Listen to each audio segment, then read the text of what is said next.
Hello అండి, good evening. నేను మీ రాజీ. ఈరోజు మనం ఫ్రూట్ గురించి చూద్దాము. సైన్స్లో ఇంటర్ సైన్స్ చెప్పుకుంటున్నాం కదా, బాటనీ. దాంట్లో మార్ఫాలజీలో ఫ్రూట్ గురించి చూద్దాం. లాస్ట్ వీడియోలో పుష్పం గురించి చూసాం కదా, మొత్తం అంతా చూసాము. దీంట్లో లాస్ట్లో ఉన్నాం. లాస్ట్లో ఏం చెప్పాను నేను అంటే వీడియో లెంత్ అయిపోతుంది అనేసి కొంచెం కన్ఫ్యూజ్ అయ్యాను. స్వేచ్ఛా కేంద్ర అండన్యాసం అనేది డయాంతస్ ప్రైమ్ రోజులలో ఉంటుంది, ఓకేనా. పీట అండన్యాసం అనేది ప్రొద్దుతిరుగుడు, అలాగే బంతిపూల్లో పీట అండన్యాసం ఉంటుంది. ఇలా చూడండి, బంతిపూ కాడలో ఇలా ఉంటుంది, ఓకేనా. ఇది కన్ఫ్యూజ్ అవ్వద్దు, ఓకే. లాస్ట్ పాయింట్ ఏంటంటే ఫలదీకరణం తర్వాత అండాలు అనేవి విత్తనాలుగాను, అండాశయం పరిపక్వత చెంది ఫలంగాను అభివృద్ధి చెందుద్ది, ఓకేనా. ఫలదీకరణం తర్వాత అండాలు విత్తనాలు, ఇంకోండి అండాశయం మొత్తం ఫలం ఫ్రూట్ అవుతుంది. దాంట్లో అండాలు అనేవి విత్తనాలుగా మారిపోతాయి. ఇక్కడి నుంచి మన లెసన్ స్టార్ట్ అవుద్ది. చూడండి ఎన్ని రకాలు ఉన్నాయి, ఇవన్నీ చూద్దాము. ఫ్రూట్ ఫలం గురించి. ఫలదీకరణ అనంతరం పరిపక్వత చెందిన అండాశయమే ఫలంగా అభివృద్ధి చెందుద్ది. అయితే ఫలదీకరణం జరగకుండా కూడా ఫలం ఏర్పడితే దాన్ని మనం అనిషేక ఫలం అంటాం, పార్థినోకార్పి. ఫలదీకరణం జరిగి ఫలం ఏర్పడితే దాన్ని నిజ ఫలం అంటాము, ట్రూ ఫ్రూట్. అలా కాకుండా ఫలదీకరణం జరగకుండా కూడా ఫలం ఏర్పడితే దాన్ని అనిషేక ఫలం, పార్థినోకార్పిక్ ఫ్రూట్. ఇంగ్లీష్ వర్డ్ కూడా చాలా ఇంపార్టెంట్. దీనికి ఎగ్జాంపుల్ వచ్చేసి అరటి, మ్యూసా పారడైసికా. చాలా చాలా చాలా ఇంపార్టెంట్ మ్యూసా. నెక్స్ట్ మనకి దీంట్లో ఫ్రూట్లో మెయిన్గా 3 పార్ట్స్ ఉంటాయి. బాహ్య ఫలకవచం. ఫలకవచం అంటే ఫ్రూట్ మీద తొక్క ఉంటుంది కదా, పైన ఒలుస్తాం, దాన్నే పెరికార్ప్ లేదా ఫలకవచం అంటాం. అది 3 పార్ట్స్ కింద ఉంటుంది. కండ కలిగి ఉంటే దాన్ని బాహ్య ఫలకవచం అంటాం. కొన్ని పల్చగా ఉంటాయి, కొన్ని కండ కలిగి దళసరిగా ఉంటాయి కదా. కండ కలిగి ఉంటే బాహ్య ఫలకవచం ఉంటుంది, కొన్నిట్లో ఉండదు. బాహ్య ఫలకవచాన్ని ఎపికార్ప్ అంటాం. మధ్యన ఉండే ఫలకవచాన్ని మనం మీసోకార్ప్ అంటాం. అంతఃఫలకవచం లోపల ఉన్న ఫలకవచాన్ని మనం ఎండోకార్ప్ అంటాం. Epicarp, mesocarp, next endocarp. మనం తినే ఫలాలన్నీ నిజ ఫలాలు కాదు తెలుసా, అనృత ఫలాలు. అంటే అండాశయం నుంచి కాకుండా మిగతా వేరే భాగాల నుంచి కనుక మనకి ఫ్రూట్ ఏర్పడితే దాన్ని మనం ఫాల్స్ ఫ్రూట్ లేదా అనృత ఫలాలు అంటాం. నిజ ఫలాలంటే అండాశయం మాత్రమే అభివృద్ధి చెంది ఫలంగా మారితే దాన్ని మనం నిజ ఫలాలు లేదా ట్రూ ఫ్రూట్స్ అంటాం అన్నమాట. ఫ్రూట్స్ అనేవి చాలా రకాలుగా ఉన్నాయి. మెయిన్గా మనకి చూడండి ఒకసారి 5 రకాలు మెయిన్.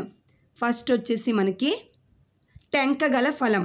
ఎగ్జాంపుల్స్తో పాటు చూద్దాం. నెక్స్ట్ హెస్ప్రీడియం, పెపో, పోమ్, అలాగే చూడండి 5 రకాలు వస్తాయి మనకి. ఈ 5 ఏంటో ఒక్కొక్కటి చూద్దాం. చూడండి ఫస్ట్ టెంకగల ఫలం, మామిడి, కొబ్బరి. ఎగ్జాంపుల్స్ చాలా ఇంపార్టెంట్. మామిడి, కొబ్బరిలో మనకి ఇక్కడ చూడండి టెంకగల ఫలం ఉంటుంది. మామిడి టెంక, కొబ్బరి టెంక అంటాం కదా.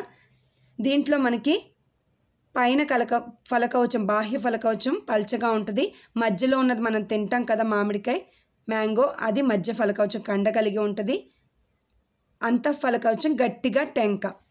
నెక్స్ట్ మనకి కొబ్బరిలో కూడా బాహ్య ఫలకవచం గట్టిగా ఉంటుంది, మధ్య ఫలకవచం పీచు, తర్వాత అంతఃఫలకవచం కూడా గట్టిగా ఉంటుంది. అంతఃఫలకవచం కూడా గట్టిగా ఉంటుంది. లోపల అంకురచ్ఛదం, లోపల గుజ్జు అలాగే వాటర్ కూడా మనకి అంకురచ్ఛదం అన్నమాట. నెక్స్ట్ మనకి టెంకగల ఫలం తర్వాత, టెంకగల ఫలం అనేది ఏకఫలదళ ఊర్ధ్వ అండాశయం నుంచి ఏర్పడుతుందట. ఒకే విత్తనాన్ని కలిగి ఉంటుంది. కొబ్బరి, మామిడిలో కూడా ఒకటే టెంక ఉంటుంది కదా, ఒకే విత్తనాన్ని కలిగి ఉంటుంది. తర్వాత మనకి నెక్స్ట్ వచ్చేసి మృదు ఫలం, బెర్రీ అంటాం. జామ, ద్రాక్ష, టొమాటో. ఇక్కడ చూడండి టొమాటోలో మృదు ఫలం. జామ, ద్రాక్ష, టొమాటోల్లో మనకి మృదు ఫలం ఉంటుంది. ఇది అంతఃఫలకవచం, మధ్య ఫలకవచం కూడా కలిసిపోయి గుజ్జు, పల్ప్ను ఏర్పరుస్తుంది అనమాట. దీంట్లో మృదు ఫలంలో విత్తనాలు కొంచెం గట్టిగా ఉంటాయి. జామకాయలో చూడండి విత్తనాలు, టొమాటోలో కొంచెం మెత్తగా ఉంటాయి, ఓకేనా. అలాగే ద్రాక్షలో కూడా గట్టిగా ఉంటాయి కదా, విత్తనాలు గట్టిగా ఉంటాయి. ఇది ద్విఫలదళ బహుఫలదళ సంయుక్త అండకోశం నుంచి అభివృద్ధి చెందుద్ది మృదు ఫలం అనేది. నెక్స్ట్ వచ్చేసి మనకి పెపోకి బెస్ట్ ఎగ్జాంపుల్ దోస. ఇక్కడ చూడండి దోసలో పెపో, కీరాదోస కోసారు చూడండి ఇక్కడ. పెపో అనేది మనకి ఎలా ఉంటుంది, బాహ్య ఫలకవచం పెచ్చులాగా ఉంటుంది. ఓకేనా, మధ్య ఫలకవచం కండగలిగి ఉంటుంది, అంతఃఫలకవచం మెత్తగా ఉంటుంది. ఓకే, ఇది త్రిఫలదళ, మూడు ఉన్నట్టుగా ఉంటుంది కదా. త్రిఫలదళ ఏకబిల నిమ్న అండాశయం నుంచి అభివృద్ధి చెందుద్ది పెపో అనేది. Okay, next hesperidium. హెస్పరీడియం అనేది సిట్రస్ నిమ్మ జాతుల్లో ఉంటుంది. అయితే తైల గ్రంథులున్న చర్మిలమైన బాహ్య ఫలకవచం. ఈ తొక్క చూడండి, ఆరెంజ్ కానీ నిమ్మకాయ కానీ చూసి తొక్కని ఇలా అనండి, పిండితే మనకి ఎలా వస్తుంది, రసం ఇలా వెదజల్లబడుద్ది కదా తొక్క మీద, అది తైల గ్రంథులున్న చర్మిలమైన బాహ్య ఫలకవచం. కాగితం వంటి పలుచని మధ్య ఫలకవచం, పొరలాగా తెల్లగా ఉంటుంది కదా, తీస్తాం పైకి మనం తొనల పైన, అది కాగితం వంటి పలుచని మధ్య ఫలకవచం. అలాగే రసభరిత కేశాలున్న అంతఃఫలకవచం, మనం తినే భాగం కేశాలు, ముత్యాలు అంటాం కదా, అది అంతఃఫలకవచం. ఇది హెస్పరీడియం. హెస్పరీడియం అనేది బహుఫలదళ సంయుక్త బహుబిల ఊర్ధ్వ అండాశయం నుంచి మనకి ఏర్పడుతుంది హెస్పరీడియం. ఓకే, నిమ్మ జాతుల్లో. నెక్స్ట్ వచ్చేసి పోమ్. యాపిల్లో మనకి పోమ్ ఫలం ఉంటుంది. పోమ్ అంటే చూద్దాం. ద్విఫలదళ బహుఫలదళ లేదా బహుఫలదళ నిమ్న అండకోశం నుంచి అభివృద్ధి చెంది ఉంటుంది. ఇదైతే కండగల పుష్పాసనంతో ఆవరించబడి ఉంటుంది. మనం తినే భాగం అంతా పుష్పాసనం, తెలుసా, నిజ ఫ్రూట్ కాదు మనం తినేది. నిజ ఫ్రూట్ అంటే ఇది మధ్యలో చూడండి గట్టిగా ఉంటుంది, మనం కట్ చేసి పడేస్తాం. ఈ గింజలు అండాలు విత్తనాలు, ఈ చుట్టూ గట్టిగా ఉంటుంది కదా, ఇదే నిజమైన ఫలం. ఇదంతా కూడా మనకి కండగల పుష్పాసనం. ఈ పుష్పాసనాన్నే మనం తింటున్నాం. ఓకే, అది అనృత ఫలం అన్నమాట.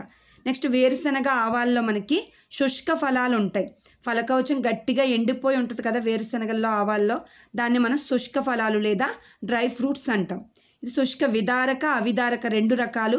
విదారక అంటే పగిలితే దాని తొక్కలు ఇలా పగిలిపోతే దాన్ని విదారక ఫలం అంటాం, పగలకపోతే దాన్ని అవిదారక ఫలం అంటాం. అయితే బఠానీ చిక్కుడు వంటి వాటిలో మనకి రెండు తలాల్లో పగులుతుంది, దాన్నే మనం ద్వివిధారక ఫలం లేదా లెగ్యూమ్ అంటాం. చాలా ఇంపార్టెంట్. మనకి బఠానీ చిక్కుడు లాంటి వాటిలో మనకి ద్వివిధారక ఫలాలు అంటే లెగ్యూమ్ ఉంటాయి. చాలా ఇంపార్టెంట్ ఈ వర్డ్ లెగ్యూమ్. నెక్స్ట్ మనకి గుళిక అనేది విత్తనాలను విడుదల చేయడానికి అనేక విధాలుగా పగులుతుంది. గుళిక అనేది ఎందులో ఉంటుంది అంటే పత్తి, అలాగే దతూర. పత్తికాయ చూడండి చాలా రకాలుగా మొత్తం అన్ని చోట్ల పగిలిపోద్ది. అలాగే దతూర ఉమ్మెత్తకాయలు కూడా పగులుతాయి కదా, ఇది గుళిక, దాంట్లో ఫలం మనకి గుళిక. నెక్స్ట్ శుష్క విదారక ఫలాలు అంటే పగలవయ్యి. చూడండి, వరి లాంటి గడ్డి జాతుల్లో ఫలకవచం అనేది బీజ కవచం సంయుక్తమై ఉంటాయి. దీన్ని కవచ బీజకం అంటాం. వరిలో మనకి ఇక్కడ చూడండి, వరిలో మనకి కవచ బీజకం అంటాం. ఓకే, కవచ బీజకం ఎందులో ఉంటుందండి అంటే వరి మనకి ఎగ్జాంపుల్. ఓకేనా, వరైజా సెటైవా. జీడి మామిడిలో మనకి పెంకుగల ఫలం ఉంటుంది. మనం జీడిపప్పు తింటాం కదా, పైన క్యాష్యూ నట్ ఉంటుంది. ఈ జీడిపప్పు ఇది నిజమైన ఫలం. పెంకుగల ఫలం ఎక్కడ ఉంటుంది అంటే మనకి అనకార్డియం అంటే జీడి మామిడి. పైన వచ్చేసి మనకి పుష్పవృంతాన్నే మనం ఫలం అనుకుని తింటున్నాం. ఇది అనృత ఫలం, ఇది నిజ ఫలం. క్యాష్యూ నట్లో నట్ అనేది మనకి నిజమైన ఫలం అన్నమాట. ఓకేనా, నెక్స్ట్ మనకి ట్రైడాక్స్ లేదా గడ్డి చామంతిలో మనకి సిప్సెలా ఫలం. సిప్సెలా అంటే రక్షక పత్రావళి అనేది ఇలా చూడండి, రక్షక పత్రావళి కేసగుచ్చంగా ఏర్పడి ఉంటుంది. ట్రైడాక్స్ ప్రొకంబెన్స్ అంటే గడ్డి చామంతిలో సిప్సెలా ఫలం ఉంటుంది మనకి, చాలా ఇంపార్టెంట్. నెక్స్ట్ మనకి షైజోకార్పిక్లు అంటే అకేషియాలో, ఇక్కడ చూడండి అకేషియాలో ఎలా ఉందో చూడండి. అకేషియా అంటే తుమ్మకాయలు అంటాం, తుమ్మ చెట్టు. అకేషియా అలాగే ఆముదంలో కూడా ఫలాలు అనేవి ఒక్కొక్క విత్తనం కలిగిన ఫలాంశాలుగా ఉంటాయి. ఫల అంశాలు చూడండి, ఒక్కొక్క అంశం ఫలాంశాలుగా ఉంటాయి. ఇక్కడ నొక్కులు ఉంటాయి. దీన్నే మనం షైజోకార్ప్ అంటాం. అకేషియాలో షైజోకార్ప్ ఫలం అన్నమాట. సీతాఫలంలో మనకి అనోనా స్క్వామోజా అంటే సీతాఫలం కదా, చిరుఫలాలుగా ఉంటాయి కదా. ఇక్కడ చూడండి, ఇది ఒక్కొక్క చిరుఫలం, ఇదంతా ఫ్రూటే, ఇది ఒక్కొక్క చిరుఫలం. సీతాఫలంలో మనకి సంకలిత ఫలం అంటాం, దీన్నే యాగరిగేట్ ఫ్రూట్ అంటాం. యాగరిగేట్ ఫ్రూట్ అంటే సంకలిత ఫలం, అనేక ఫలాంశాలు కలిసి ఒక ఫ్రూట్గా ఏర్పడితే మనం దాన్ని మిక్స్డ్ సంకలిత ఫలం లేదా యాగరిగేట్ ఫ్రూట్ అంటాం. నెక్స్ట్ మనకి అనోనా స్క్వామోజా అనాసలో వచ్చేసి మనకి పుష్ప విన్యాసం మొత్తం ఒక ఫలంగా ఏర్పడిపోద్ది. ఒక పుష్పం కాదు, ఇలా గుత్తులుగా ఉన్న పుష్పాలని పుష్ప విన్యాసం అంటాం కదా. పుష్ప విన్యాసం మొత్తం ఫ్రూట్గా ఏర్పడిపోతే దాన్ని మనం ఏమంటామంటే కంపోజిట్ ఫ్రూట్, సంయోగ ఫలం అంటాం. ఓకే, అనాసలో మనకి సంయోగ అనాస అలాగే పనస కూడా, పనసలో కూడా మనకి ఏమొస్తుందంటే సంయోగ ఫలం లేదా కంపోజిట్ ఫ్రూట్ వస్తుంది. ఓకేనా, ఎగ్జాంపుల్స్ చాలా చాలా చాలా ఇంపార్టెంట్. ఓకేనా, విత్తనాలు ఇంకా ఫ్రూట్ గురించి ఇక్కడ చూడండి పట్టిక ఉంది, కావాలంటే మీరు ఇలా చూపిస్తాను, స్క్రీన్ షాట్ తీసుకొని చదువుకోండి, లేదంటే ఆపుకొని పాస్ చేసుకుని చదువుకోండి. ఓకేనా, ఒక్కొక్క ఫ్రూట్ చూడండి. అనకార్డియంలో జీడి మామిడి, ఫాస్ట్గా చదువుతాను చూడండి. పెంకుగల ఫలం చదివాం కదా. దీంట్లో తినగలిగిన భాగాలు ఏంటంటే బీజదళాలు, జీడిపప్పు. కండగల పుష్పవృంతం అంటే జీడి మామిడికాయ. నెక్స్ట్ మనకి అనానస్ సెటైవస్, అనాసలో బ్రొమ్లియేసి ఫ్యామిలీ, ఇది సోరోసిస్ సంయోగ ఫలం అనుకున్నాం కదా. దీంట్లో మనకి పుష్ప విన్యాసం అలాగే రసభరిత పుష్ప పుచ్చాలు తింటాం అనాసలో. అనోనా స్క్వామోజా సీతాఫలం, అనోనేసి ఫ్యామిలీ, ఇది మృదు ఫలాలతో కూడిన సంకలిత ఫలం. ఓకే, సంకలిత ఫలం అంటే ఇందాక చదువుకున్నాం కదా, అగ్రిగేట్ ఫ్రూట్. దీంట్లో ప్రతి చిరుఫలంలో మధ్య ఫలకవచం లేదా అంతఃఫలకవచం తింటాం. మధ్య ఫలకవచం, అంతఃఫలకవచం సీతాఫలంలో. నెక్స్ట్ అరాకి సైపోజియా, వేరుశెనగ, ఫ్యాబేసి ఫ్యామిలీ, ఇది ద్వివిధారక ఫలం, లెగ్యూమ్ ఫ్రూట్. దీంట్లో బీజదళాలు, వేరుశెనగ పిక్కలు ఉంటాయి కదా, అవి తింటాం మనం. నెక్స్ట్ ఆర్టోకార్పస్, పనసలో మనం మోరేసి ఫ్యామిలీ, ఇది దీనిలో సోరోసిస్ అంటే సంయోగ ఫలం. దీంట్లో రసభరిత పరిపత్రాలు, పనస తొనలు మనం తింటాం కదా, అది రసభరిత పరిపత్రాలు మనం తినేవి, ఇంపార్టెంట్. సిట్రస్ సైనెన్సిస్, తీపి ఆరెంజ్, నారింజ, దాంట్లో రూటేసి ఫ్యామిలీ, అది హెస్పరీడియం ఫ్రూట్ అనుకున్నాం కదా. దాంట్లో అంతఃఫలకవచంలోని రసయుత అండన్యాస కేశాలు, ముత్యాలు అంటాం కదా, అవి. నెక్స్ట్ కోకాస్ న్యూస్ఫెరా, కొబ్బరి, ఆరికేసి లేదా పామేసి ఫ్యామిలీ, టెంకగల ఫలం కొబ్బరికాయ. అంకురచ్చదం, కొబ్బరి నీళ్ళు తాగుతాం. ఓకే, దాని చుట్టూన గుజ్జు తింటాం. కుకుమిస్ సెటైవస్ అంటే దోస, కుకుర్బిటేసి ఫ్యామిలీ, దాంట్లో ఫలం పెపో. మధ్య ఫలకవచం, అంతఃఫలకవచం, అండన్యాస స్థానం తినేస్తాం. నెక్స్ట్ మనకి డాలికస్ ల్యాబ్, చిక్కుడు ఫ్యాబేసి ఫ్యామిలీ, ఇది ఫలం వచ్చేసి ద్వివిధారక ఫలం. దీంట్లో బీజదళాలు, చిక్కుడు పిక్కలు మనం బీన్స్ వండుకుంటాం కదా, అవి బీజదళాలు అనమాట, విత్తనాలు ముందు వచ్చేవి బీజదళాలు. నెక్స్ట్ అవి విత్తనాలే అవుతాయి. పైకస్ బెంగలెన్సిస్, మర్రి, మోరేసి ఫ్యామిలీ, సైకోనస్ సంయోగ ఫలం, సైకోసస్ అంటే సంయోగ ఫలం. కండగల పుష్ప విన్యాస వృంతం తింటాం. ఓకే, నెక్స్ట్ పైకో తినగలిగే భాగం అంటది. లైకో పెర్సికాన్, టొమాటో, సొలనేసి ఫ్యామిలీ, మృదుఫలం, ఇది వచ్చేసి ఫలం అనేది రకం మృదుఫలం. మధ్య ఫలకవచం, అంతఃఫలకవచం, అండన్యాస స్థానం తింటాం, కూరలో వేసుకుంటాం. మాంజిఫెరా ఇండికా, మామిడి, అనకార్డియేసి ఫ్యామిలీ, ఇది టెంకగల ఫలం, మధ్య ఫలకవచం తింటాం, మామిడి ముక్కలు. నెక్స్ట్ వరైజా సెటైవా, వరి, పోయేసి ఫ్యామిలీ, మనకి ఈ ఫల రకం వచ్చేసి కవచ బీజకం. మనం అంకురచ్చదం తింటాం, మనం తినే రైస్ అంకురచ్చదం అనమాట. మనం తినే రైస్ ఏ రకానికి చెందిందంటే అంకురచ్చదం, బిట్ ఎలా అయినా అడగొచ్చు. పైనస్ సెటైవం, బఠానీ, పైజం సెటైవం, బఠానీ, ఫ్యాబేసి ఫ్యామిలీ, ద్వివిధారక ఫలం, దీంట్లో బీజదళాలు, పల్లీలు తింటాం కదా మనం, బఠానీ, పల్లీలు ఇవన్నీ కూడా బీజదళాలు. పైరస్ మాలస్, యాపిల్, రోజేసి ఫ్యామిలీ, పోమ్, ఫలం వచ్చేసి పోమ్. కండగల పుష్పాసనం తింటాం, అనృత ఫలాన్నే మనం తింటున్నాం యాపిల్లో. ఓకేనా, ఈ పట్టిక చాలా చాలా ఇంపార్టెంట్.